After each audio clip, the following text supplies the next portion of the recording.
Just takes a minute or two, and we are live. I always say this, and always start this webinar or this podcast with this same blurb about it always runs 10 seconds late, but people watching this don't really know that because they're only seeing it live. Anyway, Paul, thanks for joining me. Looking forward to this conversation. Welcome everybody else here. We have I know this has kind of changed a little bit time-wise to a bit later than expected, or kind of planned originally. That was my fault. So I hope people will still be able to join. But please comment if you have any questions. Please put them in. But I hope you enjoy this session. It's going to be very deep. Very emotional, potentially triggering. So please just bear that in mind throughout this LinkedIn Live. And if you do have any questions, or if you want to switch off, then please do. We will try and be as respectful as possible. It's probably the best way to put it, right, Paul? Yeah, exactly. So before I introduce Paul, I will just go and do my quick brief. So if you don't know me, my name's Richard Turner. I'm the Director of Employees Health, a work-based wellbeing company focusing on those 4 pillars of wellbeing, helping companies look at their wellbeing strategies and then helping people become their best, happiest, healthiest selves. And I get to do things like this and speak to some amazing people, both within our team, within businesses, and people which do similar work to myself and have stories which hopefully will help people learn and grow. So first off, in today's meeting, obviously, or call is with Paul. Paul, please say hello. Hey, yeah, thank you for having me, Richard. I appreciate it. It's as you say, it's always good to have these conversations and get them out there to as many people as possible. Yeah, 100%. And I think, obviously, I know we're doing this for the Suicide Awareness Month this month, and I've done lots of different bits. I think people do take some really powerful bits away from it. And I hope if we can just help one person, I think this conversation is well worth having, right? Yeah. But Paul, you've seen in the description, Paul owns a company called Everymind at Work. And has his own suicide story, but we won't dive into that until we're ready to dive into that. But Paul, please introduce yourself. Tell me a bit about what you do, Everymind at Work, who you are, all that kind of stuff. Yeah, cool. Yeah, I'm Paul. I've been personally sharing my own experiences of mental health for about six or so years now, and that led to many different opportunities. And one of the opportunities was obviously going into organizations and sharing my story. And that led to me seeing a real need for ongoing support for mental health for businesses. So Everymind at Work exists because of that. So being able to provide more of a proactive support to employees and really becoming like an extension to the HR team when it comes to providing mental health and wellbeing support. We started with our app that we launched, and then since then we've really sort of evolved, and we deliver different webinars, different training, different workshops, and it's all wrapped around what we call the partnership. So essentially year-long support for organizations when it comes to proactive mental health support. And yeah, very fortunately, I've been able to partner when we work with the likes of Superdry, Wagamama's, Co-op, construction companies like Waits, smaller organizations too. So yeah, very, very fortunate. And as someone who's very passionate about mental health, I love the fact that this is my job, to be honest. So even though, as we're going to see today, it can get quite heavy at times, as you said earlier, Richard, if we can just sort of help one person, and if whenever I share, if I can help one person, that's definitely the reason why I get out of bed in the mornings. Yeah, and sometimes it's just that one piece of advice, right? It could just be one snippet of information that one person has used and made a change with or taken away. Okay, so that's Everymind at Work. Tell me a bit more about you, Paul. Paul, tell me who you are. This is just on kind of the basic side of things before we go deeper. But what do you enjoy? What do you do?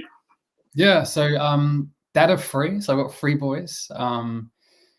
And the names are very confusing. I've got a Freddie, I've got a Teddy, and I've got a Ralphie, right? So when we've had my Ralphie's only 4 months old. So when you have 2 boys named Freddie and Teddy, it's very difficult to come up with the third name. And the best suggestion that I had was, why don't you call him Go? So Freddie Teddy Go. But we actually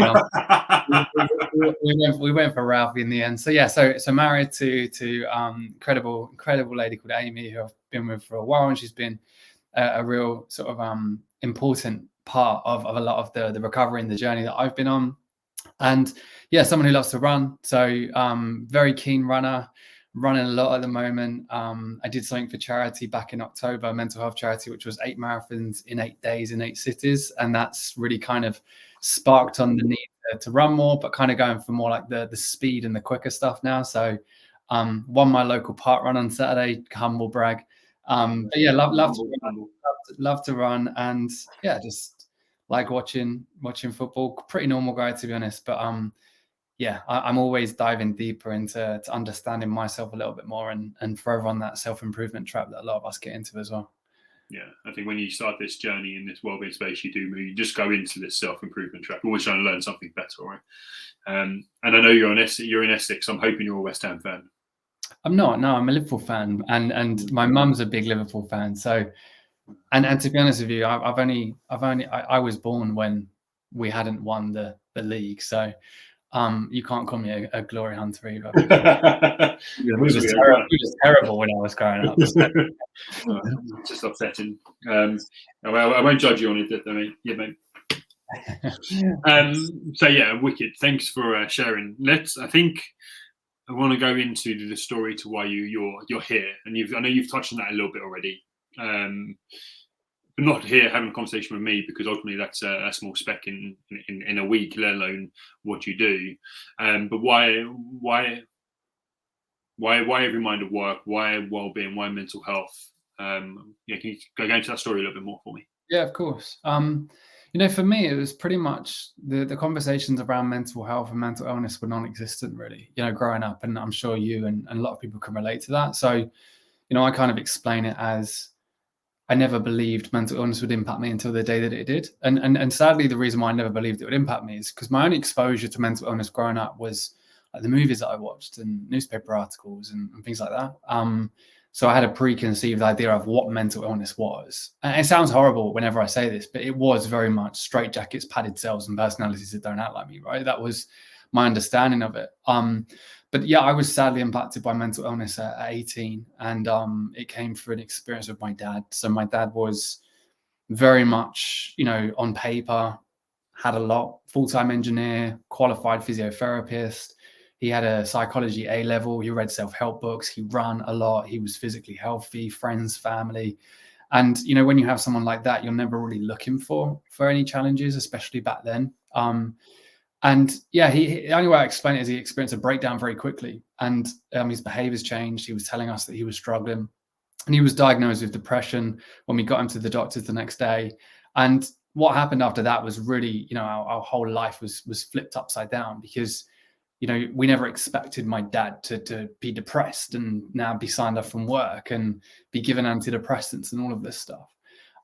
Sadly, he attempted suicide 6 days after that initial diagnosis. It was very quick, like super quick. Thankfully and gratefully, he survived that attempt. So we had opportunities to talk to him about it, to try and sort of understand it a bit more. And what followed was really a 6-month period of him getting better, getting worse, getting better, getting worse. About 4.5 months of that was in a mental health unit. He was sectioned at one point as well. And yeah, really, and sadly for me and sadly for my family, we lost my dad to suicide when I was 18, nearly 19. He was 45 years old back on the 4th of March, 2009. And what followed on then was a really difficult journey that I then experienced. As an 18, nearly 19-year-old guy, like, how do you deal with that? Like, for me, it was very much wear the mask, go back to work on a Monday, go clubbing with my mates, go down the pub, like, and show everyone that I'm fine, because always that was the way that I was taught to manage it. And that's not sustainable. A few years later, I found myself in quite difficult situations and, dealing with my own mental health challenges. But fortunately, I was able to get support through therapy, which, we can dive into it deeper, but it was difficult for me to go to therapy. But that was the catalyst, like just having one person to feel comfortable to share to. It was like, a weight off my shoulders every time I went to that session with my therapist called Anne. But still, there wasn't like a magic bullet of like, now I'm going to share this to everyone. It still took me, what's funny, 3 years to tell my best friend that I was going to therapy. Because again, shame, all of those stuff that so many of us still deal with in today's society. And then further, more years to tell more friends and more people and more family. And then I found the need for me to want to share it more. So as I say, about 6 years ago, I shared that anonymously via a blog post, didn't want to put my name to it. And the messages that I received made me want to share it more. And really, as time's gone on, I've kind of evolved the way I talk about it. But for me, it's about sharing that in the hope that I can help one person, because even across the last 6 years, like the impact that you can have on one person then turns into more and more and more and more, and there's that ripple effect. So yeah, very difficult situation to deal with. Losing someone to suicide is never easy, but at the same time, I know that my dad's sort of legacy lives on, and I know that by me sharing his story, he's gone on to help a lot of people. So I'm very grateful for that as well. Yeah, thanks first off for sharing that, Paul.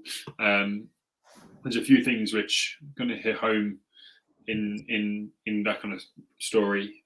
First off, it's you don't really know mental health is until it hits you. That first message you started with kind of is very similar to how my story of mental health and how I got into doing this and trying to be an advocate for mental health kind of started the same way. Is you don't think it's going to affect you, and it is like, I've not thought of it like the way you explained it with the TV shows you watch, and what you perceive to be mental health is a movie more than real life. And then obviously, well, I think we'll go in. I would like to go into that not detail, but detail a bit more on that kind of 6 months and the quick turnaround and that breakdown, to see if there's ways in which we can share for people to learn from and do whatever they can do to support as well. But just that quick turnaround, but then how you cope. And I think there's power in helping people which have gone through that. Similar to yourself, an 18-year-old boy, I could not imagine that pain and how you would cope with it, because I can see myself when, like, you do put a mask on somehow, even like now as a wellbeing or mental health advocate, you still put that mask on and you still have to find somewhere safe to talk about it. But it's interesting to kind of explore that and how you overcome that a little bit more as well. For sure. Yeah, I think it's especially like I've learned a lot about my dad because of the work that I've done on myself, if that makes sense. So one of the biggest fears that I've got, and one of the biggest fears that I've had ever since I lost my dad to suicide, is I'll take my own life, right? And I'm very open and honest about that now. And that fear has only arisen because of losing my dad to suicide. And what's really interesting is there's a lot of research now that shows that those that have lost someone to suicide are at a higher risk of taking their own life as well. So there's a concept that we did a webinar on recently called postvention. How do we provide support to those bereaved by suicide quickly, because they're at higher risk of developing mental health issues and equally potentially going on to take their own life as well. So as soon as I saw that, it made sense, because I've always had that fear. So with that being said, like the support that I went through, the therapy that I went through, it was very much focused around I need to understand my dad more, because I need to understand why he did it. The question of why, I never was able to answer. I never will be able to answer it. And anyone who's lost someone to suicide, as soon as you can accept that, you can start to move forward, because they hold that answer. A lot of the times they even don't, because they might not know why they got there in the first place. But at the same time, being able to understand my dad better helped me. And it always come down to the same way that I struggled to manage with my mental health, the same way my dad did, was shame. I talk about my dad's story that one day he broke. I'm sure if my dad was sat here, he would say for years he was breaking, but there's no way he's going to talk about it, right? Mm-hmm. My experience, I would go to the pub with my mates, I'd go to work, I'd go out with my friends to a nightclub, I'd meet people, and no one would have a clue what I was going through, because I'm not letting anyone see it. And the reason why I'm not letting anyone see it, once again, is shame, right? I feel shame of how I'm feeling, and I'm going to be judged, and I'm going to be exposed, I'm going to be called weak, all of this stuff. So as I started to learn more and more and more about coping strategies and managing my mental health, it was very much focused about like the stuff that we do. But actually, and this gets a little bit too deep, but I think we have to go deeper and understand like the importance of like being vulnerable and authentically ourselves and not feel the shame of like what we've experienced and what we've been through. So essentially, again, I think that's something that I wish that my dad could have seen differently. Like he shouldn't have felt shame for what he was going through. But sadly, so many people still do. So conversations like this for me is very much about like making people feel less shame for what they're experiencing at the moment. Yeah, and it goes back to a message of everybody has mental health, and we all hold on to secrets. But the people which are, as you said, when you went through therapy, better off because you've opened up, being able to share that story, and it's very powerful for a lot of people, and actually can make a big difference. Yeah, no, it's true. We all have mental health. Everyone's an individual. And like if I deliver a workshop or a talk to people on a construction site, or recently to stockbrokers or execs in a business, like there's always differences, but I always enter those sessions now thinking these are people, and these people have mental health, they have emotions, they've been through challenges, they might be having ongoing challenges now, and as long as they can see this in the same way that I now see it, is like we all have mental health, we've all got stuff that we've got ongoing, but let's talk about it a little bit more openly. It flips the way that I perceived it early on in my life, which was, if we're going to talk about mental health, we're talking about mental illness, and that means that we're talking about straitjackets, padded cells, and stuff that I don't want to talk about, right? But actually bringing it back is no, we're talking about people, we're talking about humans and emotions and stuff like that. So yeah, it's a really strong message that you just said, like we all have mental health and people need to realize that a bit more, for sure. Yeah, and I think sometimes we can forget that. I said this, and I think this comes from my dad, because he was very open. Actually, I was very lucky. Although my dad was a weekend dad, I was very lucky to have a dad which was quite open about the challenges, and he was very open. And he used to be like this, and I'm gonna apologize for my language, but shit, life is shit. Life sometimes is shit, and it throws you some really hard balls and curveballs which you have to manage somehow. And so it's not just kind of easy to get through. And it is hard. And I think it goes back to that, right? Like we can't hide that we don't have challenges. And before this call, we spoke about like the difficulty of being within the work we have and being a business owner.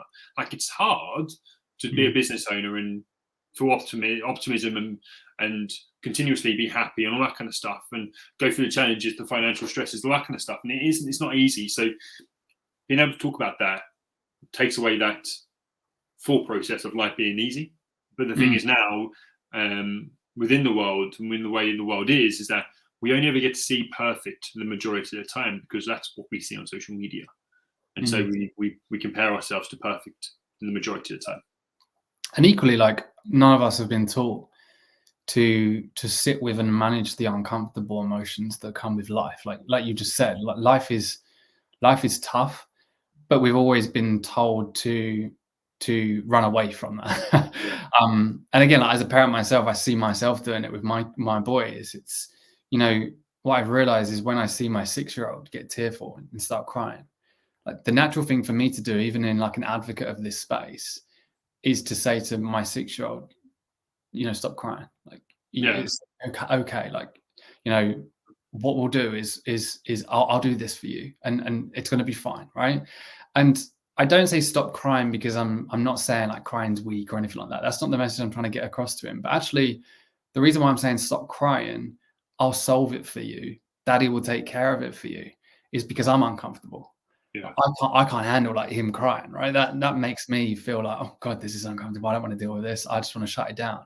And it's funny, like, and you think back to when you're children, you're constantly being told to like not sort of lean into those uncomfortable emotions, just like push them down, don't talk about them, distract yourself from them, don't do anything with them. And that then carries through into adulthood. So like you say, I think we've got to have a bigger, better conversation around life is tough. And the more that you can't talk about how life tough is for you, the more difficult it gets. So I think, we need to have, as you say, those uncomfortable conversations a lot more. Yeah. This will be another subject, and I want to put this out there. But do you find one of the things I'm really passionate about is young people's mental health, and how I find that maybe our resilience has gone a little bit, and I feel we could.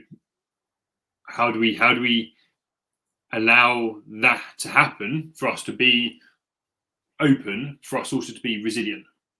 Because I feel maybe we've all got challenges. I don't know how to put this, but I do feel young people might not be as resilient as maybe we were when look at my generation, my dad's generation, or that generation above. Or do you think it's actually now they're just openly speaking about their challenges a lot more? Yeah, it's a challenging question. Because I think about my granddad, right? My granddad was 95 when he passed away, and been through sort of World War II. My dad was an only child, so we lost my dad to suicide in the March. Then we lost my nan. He's like wife of over 50 years in the April, right? And neither funeral did my granddad cry. Like, I only saw my granddad cry in the last 6 months of his life when his physical health was deteriorating, and that was really interesting because I was like, he's now letting go. He's now letting go, and he was extremely emotional in those last 6 months. And then I think about my dad's generation, and my dad in particular. If you're being brought up by my granddad, who's man up, stiff upper lip, let's not talk about it, that definitely impacts how he felt, right? And then me and my brother, I'm quite vocal about mental health in the way that I am, but I also struggle to cry. There's been times when my wife's like, just Paul, just cry. Especially when we lost my granddad, I was like, no. I find it very difficult because, again, I mirrored and role modeled a dad that didn't cry and a granddad that didn't cry. And then again, 3 boys is like, okay, what am I role modeling to those? So all I would say when you're looking at that as an argument is, I think about my granddad, man up, stiff upper lip, that generation. His dad probably used to call him a snowflake, right? So it was like that generation above is always probably then looking down on the other generation. So I think there's 2 parts of the argument. Number one is, like you said, awareness has increased. Did my granddad's generation struggle with, mental health? 100%. Was it pretty much brushed under the carpet? Let's segment those people over there and let's not talk about it. Yeah, for sure. Whereas now we're having a much more open conversation about it, and it's brought more awareness to it, which then people feel like there's more challenges that haven't existed in the past. But I do think you made a really good point about specifically with the younger generation that, social media and this idea of perfection, and almost in a way, them seeing the amount of opportunity as well that other people are experiencing, they're definitely less. There's a lot more questions that they feel they have to answer. And I feel, again, when you're talking about resilience is not the absence of stress, struggle, and hardship, which a lot of people feel like it is. You don't deal with any stress, any struggle, any hardship. You do. Resilience is having the inner strength and the tools to be able to manage those challenges. And again, I think you're right there with young people. It's like we have to ask ourselves the question: are we giving them those tools and the resources and the inner strength they need to deal with it? I don't think we are, which is why, again, like you say, young people are definitely struggling. Yeah, and again, they're struggling, and equally, I wasn't given those tools. No. I don't think maybe other people were given those tools, but we definitely kind of mastered it for a long period of time, and then maybe got into that crisis point and then did something about it. So yeah, I feel like we just need to do a better job just providing young people with the support, the safe spaces for them to share the resources and the tools that they need to manage their mental health. Yeah, I don't know if you've seen this. We have got a comment. I don't know if anybody else is having the same issue. If we're on a constant loop, let me know if we are. I'm not sure how I would fix that, not being a tech whiz. But it'd be good to know if we are or not, because we can just say some funny things or something on loop. But no, yeah, I think, some very good points there about it. And it's something which I want to obviously somehow help with. I don't know how I can do that, but it's something I wanted to do as I can, the more I can do that. But I mean, I think we've taken quite a large detour from my mini script I have. So I would like to go back to your dad's story a bit more. And you said there was a crucial moment when he had a breakdown, and then very quickly decided to do that. And it's very hard to be in his mind at that point, right? That quickly, but the breakdown what was that time between that, and was there signs to that from that kind of crucial moment? Yeah. So I'll answer it from in the moment, and then I'll answer it from now reflecting back. So in the moment, I would confidently say there was very little warning signs. So us as a family, we're a very close family. You know, it's me, my mom, my brother, my dad. My dad had some really good friends. He was, as I say, a very keen, active runner. So when you're out running, especially with your best friend, you're having those open conversations, and you're having time to sort of, you know, share. And no one really saw what was about to happen with my dad. And it was just so drastic. You know, his behaviors. I was working in a supermarket at the time. As I say, I was 18. I've come home, and like he was just, you know, behaviors were erratic. He was saying stuff that didn't make sense. You know, if anything happens to me, you know where the finances are, and you know, and stuff like this. And it was very confusing because we're kind of like, what, you know, what's going on? And then there was even more stuff that happened, and you know, my dad's best friend was meeting him for a run in the morning, and my dad sort of was in his dressing gown in the morning, like not ready, and that was a surprise to my dad's best friend, and he was acting very, you know, strange is the only way to kind of put it. So in that moment, you know, my dad was also telling us, you know, so I'm really struggling. So, you know, that you know, there's challenges my dad was obviously experiencing on his own are now visible to us. So yeah, as a family, you know, we did what we could. You know, dad, like, you know, tell us, you know, what's going on, and he didn't really give us much, but you know, let's book a doctor's appointment. My mum took him to the GP. You know, as I say, prescribed antidepressants, signed off from work, diagnosed him with depression, and you know, those next couple of days that followed, there was just a series of, you know, again, behaviors that wasn't like my dad. And yeah, the first attempt was very difficult because, you know, my dad actually called up to get some support, you know, called an ambulance to get that support, feeling like he wanted some support, and was unable to kind of get what he expected. And that's what led to the kind of first attempt. And that was, of course, as you can kind of imagine, very difficult for us to experience. And he was very lucky to survive that. And as I say, we were very lucky as a family because that gave us a bit more time to kind of like have conversations with him and try to understand it. But yeah, and then so in that moment, there was no warning signs. Reflecting back, there was lots. And the reason why I say that is because now I know what I know. There was lots of behavior changes. But this is what I say to everyone. In that moment, we're never looking for them. Because if you'd have told me at 16, 17 years old, your dad's going to take his own life, I'd laugh at you. Like, that's never happening to him. It's never happening to me. That only happens to like a small minority of people. So yeah, things like sleep. You know, he was someone who got photos of him like falling asleep, fast forwarding like the TV, right? So, you know, remember like the old videos of VHSs, fast forwarding and it falling asleep. We're like, Dad, and he's like fast asleep. You know, could fall asleep anywhere at any time, but he was struggling to sleep. He, on one family holiday, it was in Italy, he got very emotional. It was my mum. He was like, I feel like I've let you all down. Like, it's not a very good holiday. And that was a bit of a surprise to us. And then other stuff, like he would run every day. He was running once a week, had changed roles. So he was working like nights, was made redundant from his job. But this was all in a series of like about 2 years, if that makes sense. My nan had been diagnosed with cancer, like all of this kind of stuff. So across the 2-year period, there was lots of little behavior changes.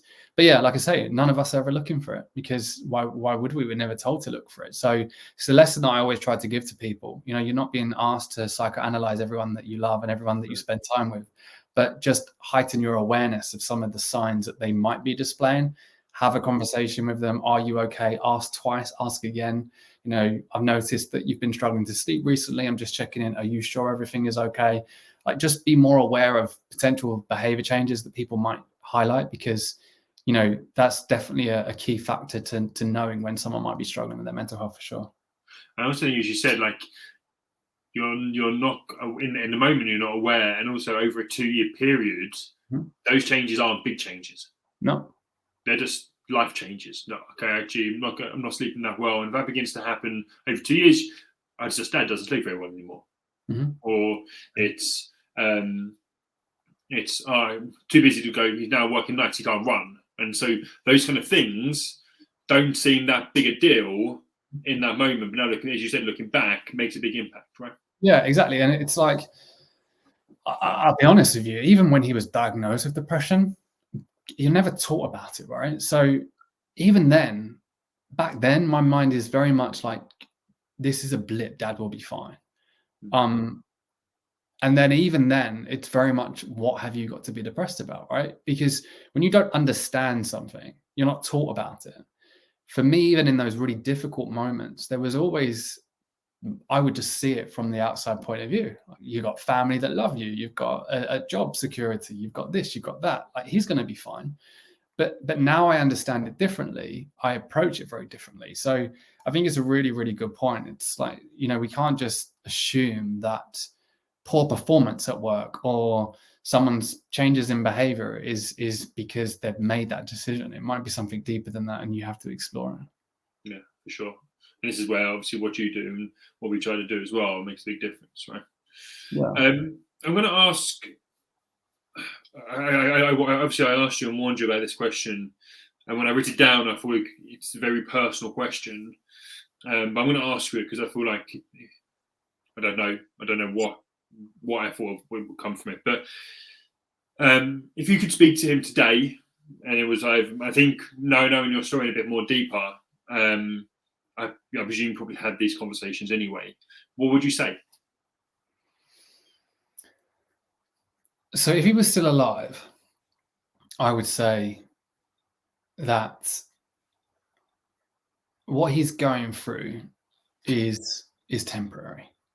And what I mean by that is when someone's suicidal, the whole perception of their life is collapsed, right? So very tunnel vision. And sometimes all they need is a little bit of hope to get them out of that tunnel vision so they can see it slightly differently, and it gives them another minute, another hour, another day, another week to keep going. And I wish I could have done that, right? So I would probably give him some signs of hope. I'd probably try to tell him that it's going to be okay. If I had that opportunity again, and just to let him know that, as I say, it will pass. There's a great quote that always sits with me: though people that die by suicide, they don't want to die, they just cannot deal with the mental pain that they're enduring for any longer. And just getting him to see that, this can pass, this will pass. You're going to get that support. Would have been the message that I would have given to him. If I can speak to him now after losing him and everything else that I've gone on to do, I'd probably say that he's helped a lot of people. I feel like he's helped a lot of people by me sharing his story, and I truly believe that. Like the messages I've got over the last 6 years, so I'd just remind him of that. But yeah, it's a challenging question, but very good question. Thanks for sharing that. Emotional question, but thanks for that. I'm going to go into your story. I was going to ask you a second question about Everymind at work, and I will do, but I'm just going to flip this around. You said you've gone through your challenges over since that point. Can you elaborate a bit more? What were you struggling with? What did the therapy help with? And then I'll follow on a follow-on question from that as well. Of course. Where do I start? Right. I feel I've always had challenges looking back. So at school, I was pretty much someone who came across as confident, but definitely inside told a different story. I was always quite insecure and anxious and worried. But again, back then, didn't really know how or how to put a finger on it.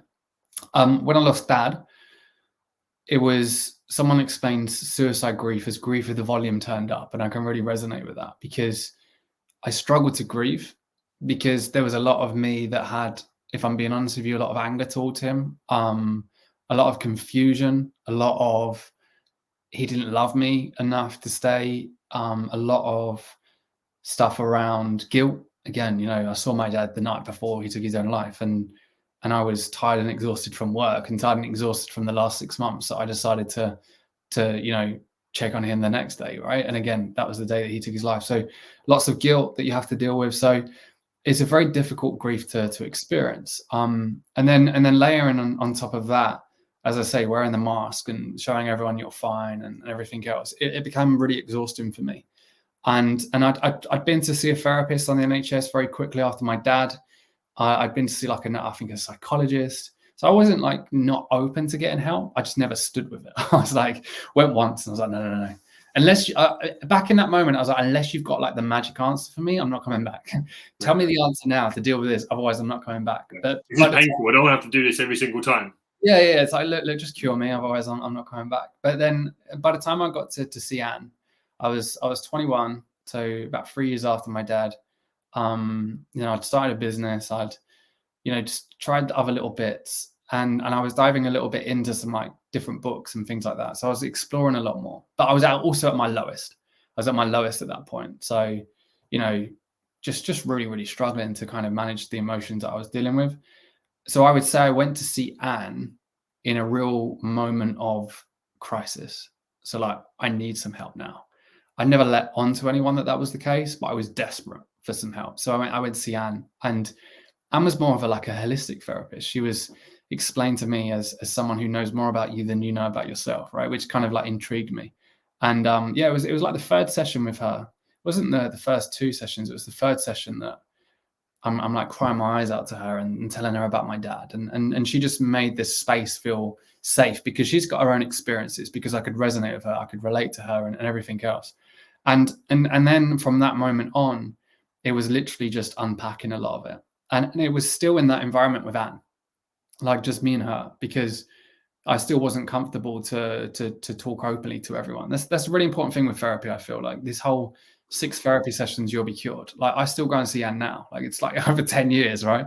And there's always more that you're unraveling and discovering and understanding about yourself. So, with Anne, it was like very much like we talk about it, and then she'd be like, here's a book, or we talk about it, go watch this video on YouTube, whatever. But YouTube was very different back then and stuff like that. So I'm discovering, I'm unraveling a lot of it. I'm understanding my dad differently. I'm letting go of a lot of the guilt. I'm understanding that my behaviors, the anger, the drinking, all of that stuff was because of the wound that I was carrying from my dad, right? It wasn't anything else. So started to, just dive into a lot of that uncomfortable stuff. And then, like I say, it still took me a good period of time to start taking that mask off in front of friends and family and, in around people and things like that. There's a lot of shame that comes with suicide. I used to lie about how my dad died. I used to say he died in a car accident because I didn't want to deal with the awkward conversations. Like didn't want to deal with it. Didn't want to talk about it. But now I'm the complete opposite. So there's lots that I've done, but I feel definitely self-awareness is the missing piece that not a lot of people talk about. We talk about the self-care and the do this and go for your walks, get in nature, but actually having to properly heal is dealing with the difficult stuff that a lot of us don't want to deal with. And that takes time, that takes a lot of work and a lot of effort. And as I say, I'm still understanding and discovering a lot about myself even now. Yeah. Thanks for that. That's so many interesting points, so many points that I could bring out. But I'm also very wary of time. But I like, I think one of the things you said, you strike me as very similar to myself on the learning part. When you focus something which you got an interest in, you spoke to Anne, got through something, go and watch this, you're going to find this really interesting and explore that, and you explore yourself as well as someone exploring it with you, and that helps you understand that process and walk you through it. Actually, how does that work for me, and being able to make it personal and bespoke it for yourself as well. And so what you do now for your own mental health, obviously I know you run a mental health company, and you've always said you do running, and I know you see Anne, but is there anything else you do which you're like, this couple of things are the key things for me? Yeah, I think Anne, again, I hadn't seen Anne for months, and I went back to see her last week. And, even with that, I think it's so important with therapy that I didn't go to see her because I needed to see her. Again, there's this, especially in the UK, it's like you only go to therapy when you're broken, right? So if I said to my mates, I went to therapy last night, they'd be like, oh, you okay? It's very much like I'm only going there because there's something that I want to fix. But actually, it's a cheesy way of looking at it. But in the same way that you might have a personal trainer for your physical health, like you should have a therapist for your mental health, right? In the US and other sort of countries and cultures, they are a bit more vocal about going to see a therapist and stuff like that. But yeah, Anne's massively helpful. I read a lot. I've got lots and lots of books that I'll often now buy and then not read for a while. But yeah, read a lot. I've always found reading has massively helped, and I read a lot of books that dive a lot deeper into a lot of stuff. So like Wayne Dyer and Eckhart Tolle and Neil Donald Walsh, like those kind of guys. So there's a lot of books that some people might not resonate with, but I definitely gravitate towards that quite easily. Meditation, I do occasionally, but I do actually find now running is a bit of a meditation for me. So just getting out there, it's like just either headphones in or headphones not. If I'm on my own, I feel like that's a bit like a moving meditation. And then I still do a lot of journaling, to be honest with you. Not as much as I used to, but journaling was very helpful for me because it allowed me to get the emotions on a piece of paper. And when it's up there, it's crowded and it's harder to deal with. When it's on a piece of paper, I can start to rationalize it a little bit more and come up with some suggestions and solutions. So yeah, journaling helps, but I try to not beat myself up as much as I used to. So I got too invested in self-improvement that unless I was getting up at 4:30 a.m., having a freezing cold shower, doing Wim Hof breathing, like levitating, meditating, all of that, I'm not a good person, right? That was the kind of I saw it. So I've actually gone the opposite, where very much self-accepting of, I'm doing my best. Some days are going to be better than others, but I feel like if I judge myself, it makes it harder. So yeah, I do the things that definitely help me. The runs, I run most days. I do a job that's meaningful. I switch off, spend time with family. And then, like, as I say, the therapy, the journaling, the meditation, that's all kind of added bonuses that come when I can. Having a lifestyle supporter. Yeah, exactly. Maybe that's it, right? It's having a few things. And it's Ryan Hoskin, right? I think it's Ryan Hoskin. I think that's what it is, or Hopkins. You know Ryan, which works Future of Wellbeing, that guy. You remember him did a really good visual. Oh, he's back. What happened there? I thought I had to close out the show, Richard. No, there, nearly. I don't know what's going on there. Go on, carry on. Can you hear me though? Yeah, all good. Yeah, sweet. But he talks about like this cup, and we can overfill our cup with trying to do too many wellbeing bits. And so you have like 8 hours of work, then you want to do all these wellbeing bits. And I've always been like this. I'm an advocate of you doing whatever activity you need to, whether that be meditation, Wim Hof, out early, cold showers. All of those I've just mentioned, I don't do. I do the things I know work for me. I go to the gym, I play hockey, socialize, I work, I eat well, sleep well. And they're, for me, the things I need to do for myself. So it's just finding that lifestyle that suits you and what you can do. Find the things that work. Exactly. And the problem that I found, and I talk a lot about non-negotiable, like what's your one non-negotiable? So you're literally just simplifying it and saying every day I will move, or every day I'll make sure I try and get 7 hours sleep, or every day I'll drink 2 liters of water, whatever, how simple you want to make it. Having a non-negotiable is important. And then, as you say, all of the other stuff become like added bonuses. So if you meditate on that day, great, but you're not overwhelming yourself by trying to do too much. And I think that's really important what you just said, because none of us were taught that we should prioritize ourselves. So every time that you say focus on your mental health or focus on your well-being, time, other responsibilities gets in the way very easily. So actually just simplifying it and making it a priority by simplifying it makes it easier to be proactive with how we're doing. So I think it's a really good point. And you said it's a non-negotiable, and I suppose I've always been like that. And my parents, stepmom used to say to me, Rich, you need to go work your job. You have to work on a Saturday. I'm like, no, I play hockey on a Saturday. That's who I am. That's like, it wasn't even a non-negotiable. It was just me. It's to my personality, and it's becoming your identity as such, where you run, you're a runner. Rather than you run, you're a runner. So you do that every single day. And I think that helps, that non-negotiable mindset of this is the thing we do. Yeah, 100%. So I know, obviously, we're like normally 45 minutes, so we don't mind running over a couple of good questions to finish on. So Everymind at work, I know it's obviously a mental health company focused to the workplace.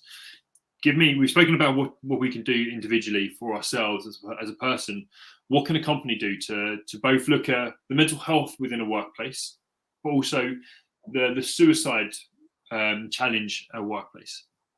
Yeah, sure. So I think what companies can do better of is looking at creating a suite of preventions, or different ways of approaching mental health. So not all organizations, but many organizations still take a very old school one size fits all approach, or we've tried these webinars, didn't work, so we're going to write that off. But every company is on their own journey, and every individual's on their own journey. So what we mean by that is some individuals that work in your business, they need that reactive support. They need that support when they're in that sort of difficult situation. There's many others that need the awareness to just get them to see it differently. There's many others that need the practical stuff, and there's many others that would want breathing workshops and the more like advanced stuff. So trauma stuff, whatever it could be. So I think having, as best as you can as an organization, different sort of initiatives for different types of employees is important. Let's not take a one size fits all approach of it. So Everymind at Work is very much about that. We wrap a lot of our initiatives around the partnership that we have. So our partnership provides like a full calendar of wellbeing for the year. It provides a wellbeing business consultant that works with HR in the business. Also at the same time provides insights and learnings from the 100+ organizations that we work with on a yearly basis. So we're kind of supporting them in that way. And then on top of that, we're layering the different products and initiatives, wellbeing webinars, workshops, app, champion stuff, whatever it is, around that partnership. So I wouldn't say there's any companies that have the same. Like we tailor our approach to every organization because every industry, every organization is very different. So I would say that's the key thing that organizations could do better. It's like tailoring what you're doing to your employees, to your industry, and doing your best there. It shouldn't sit on HR's shoulders only. That's another key thing that we always say. That's why the partnership's important, because we then become an extension of that HR team. But what we are also seeing now is the rise of like champions and networks of mental health first aiders that are driving this alongside HR. So that's definitely exciting. With the suicide piece, I think it's important to have those open conversations about it. I've done a lot of webinars this month, and specifically last week, around suicide. So, companies like Guy Carpenter, like some big organizations that are paying attention to it. But it's about making sure that we have those conversations in an effective way. So yes, if you run a session on suicide, it will cause some shock, right? It's a difficult word, suicide. It will cause like some people to not want to show up. But at the same time, if we can have effective conversations on those sessions or raise effective awareness, it's so important, because someone dies by suicide every 40 seconds in the world.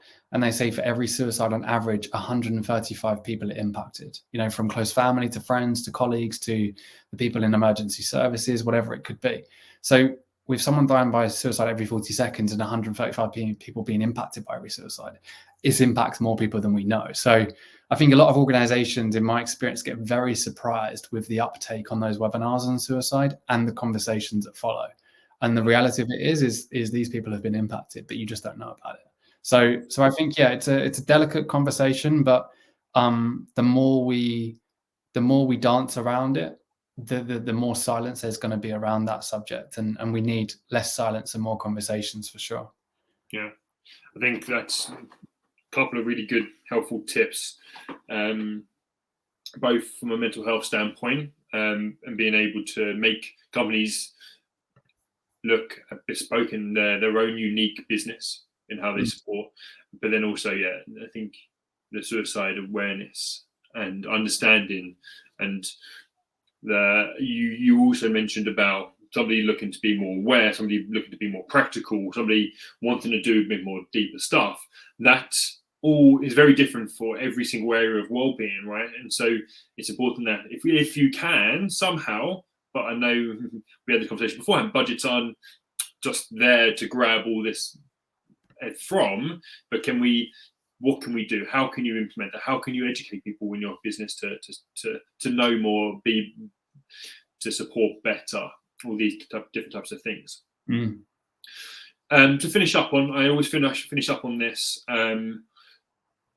your top 3 take-homes. In terms of advice for people in general with mental health or workplace?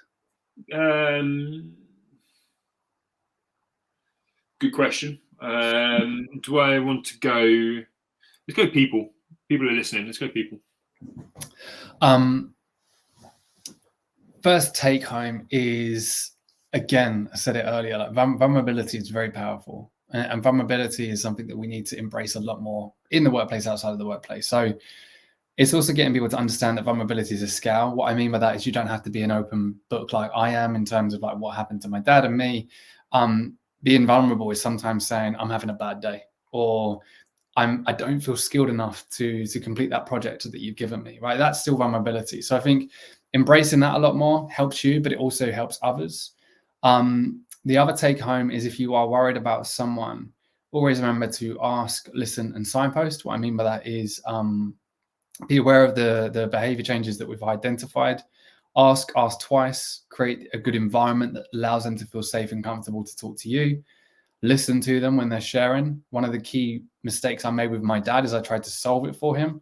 But when I was in that situation, I understood I wanted your ears and not your solution. So just listen to them. And then signposting is getting them the support that they need, the professional support. It isn't our responsibility as a unqualified professional to deal with the mental health challenges that someone's experiencing. So don't be afraid to signpost to the relevant people that can help. So have more conversations and use Ask, Listen, Signpost.